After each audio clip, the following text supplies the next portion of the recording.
soak it in because it's hot out today, so that it's sweating. The lines are sweating right now, and but when it gets cold, they seize up and they're like iced gum. I mean, it's like they're hard to work with. And it's just to resist water. That's basically the purpose of it, is just to resist water and rot. Because any of these natural fiber lines, if they get water or stuff inside, they fray and break apart.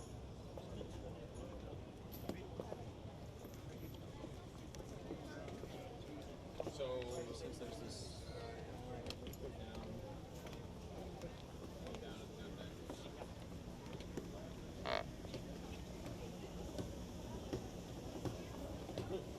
Thank you.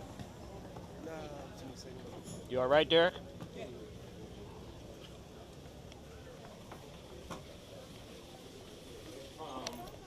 So yeah, this is gun deck, and in there is that's like the carpenter's workshop area.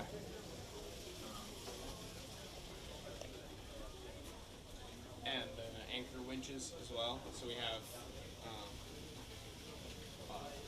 electronic anchor winches for anchor and also for the mooring cables. Otherwise, they would have had guys just line up and pull the ship in.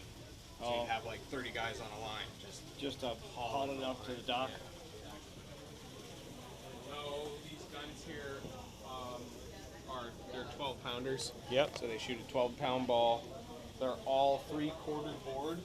So the bore really only goes to here instead of the full length to here. So Because it's not an actual weapon. Exactly. The only one that is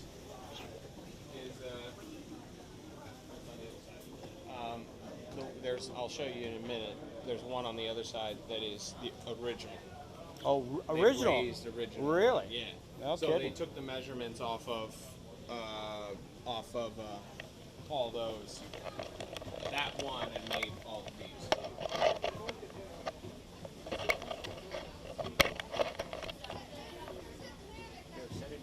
Hi! You like the pirate ship? Yes, I do.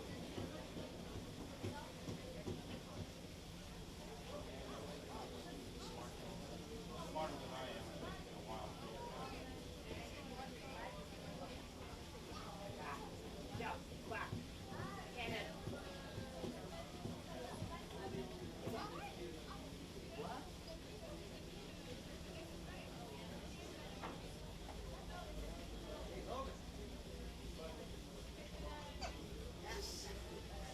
Look, we're already drunk. You fit right in. So I don't know. For all intents and purposes, they're all signal guns. They have a 3/4 bore. You stuff something down the barrel, you fire it, makes big noise. Where do you light it off from, though? It's all electronically. Oh, it charged. is. It's all electric fuses. So there's an electric fuse. There's positive, negative points up here. So it goes down here, up to here, and then they have one main cable where there's lines that run here. And that's they controlled from they the just go helmet? Boom, boom, boom, boom, boom, Oh, okay, like blasting caps then. Exactly. Yeah.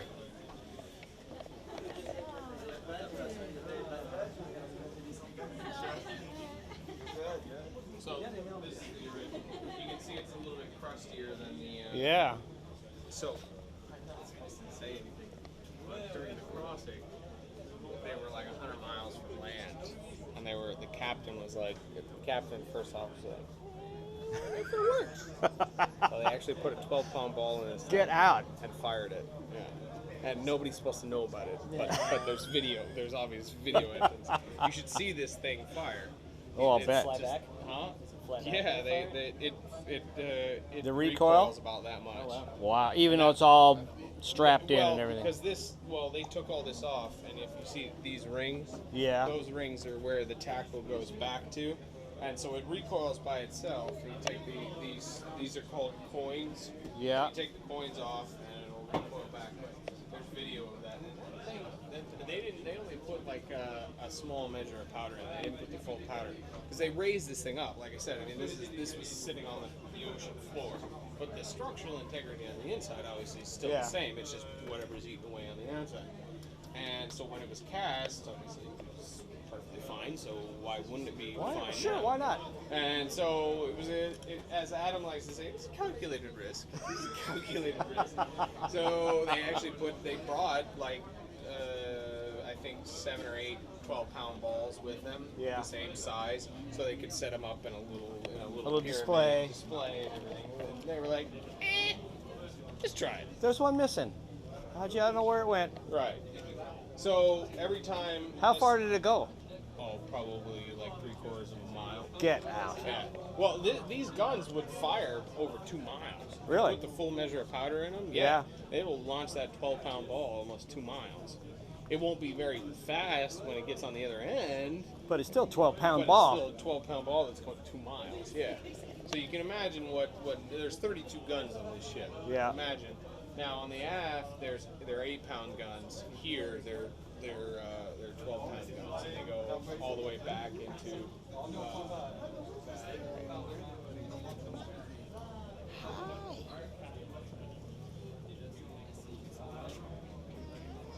Hi. I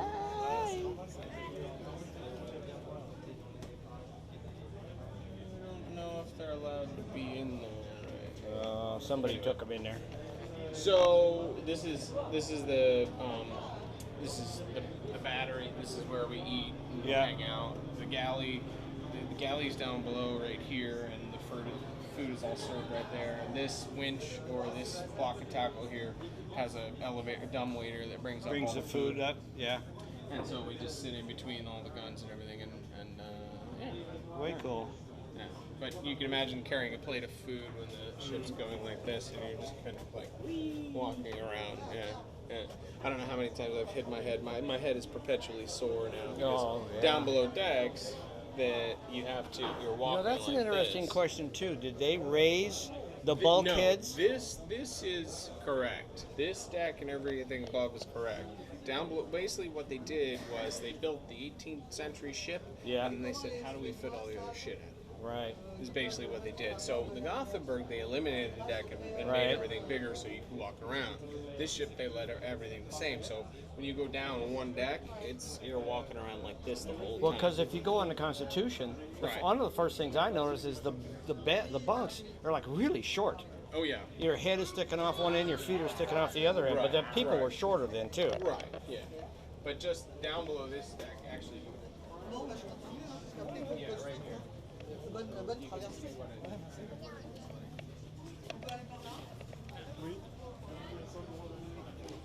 You having fun, Logan? It's just hammock after hammock after hammock after hammock. Oh yeah. So it's just hammock. Yeah. That's pretty much it. We have right here our toilets heads. Yeah. And then back here, there's another set that goes lengthwise this way. So port side and starboard side sleep right here, and then midships sleep right here. So it's midships and then port and starboard on either side, and there's partitions separating them, which wouldn't have been there in the 18th century. They would have been all open. You guys do lifeboat drills and stuff when you're out at sea? Oh yeah. These are the lifeboats, I presume? That one. That's the Zodiac. That's the man overboard boat. That if we have man overboard drills. But we also have abandoned ship drills where they have the crates with the inflatable the slides. Abandoned ship. Like airplane things. Right, yeah. So life rafts. Life rafts, exactly. Yeah. And so they have those in big casks, and then you got to stand on your particular side, and there's like 12 people to a boat, so you stand next to your side and just wait for your name to be called. So. Too much sun, Dad. Cool, huh? Pretty cool stuff. Little pirate you.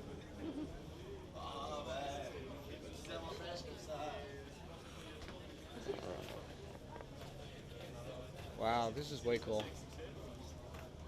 You're a lucky guy. Living the dream. You gonna do this for the rest of your life, you think? I'm working in the Maritime Museum right now. If they ever get that damn galleon in the water, I'll be doing it. But That's in San Diego? Yeah, it doesn't look like they're going to be having that going in there anytime soon. It's all a bunch of fuster cluck. Yeah. So, but yeah, I'll do it for the museum. Hopefully, I'll get I'm working on trying to get my boss's job right now. She's the head of education. Okay. And she's a captain, and she works during the day doing coordinating of the education stuff and day sales and all that kind of stuff. And my design degree has gotten me nowhere so far, other than the website. I'm working on the full Canvas website. Is that your website? Yeah. Oh, okay. Your mom pointed that out. She sent me the link, but she didn't tell me it was yours. And I'm working on it now. If I can get that going and do more stuff and actually make money doing the website, then I'll do that. But it takes a lot. Oh, yeah. Right now, even working at the Maritime Museum, I just don't have time to sit down for 5 hours a day. Right. And keep it up and develop it. So we'll see. Let's go see it. When I get back, I still got a month before I go back to work. So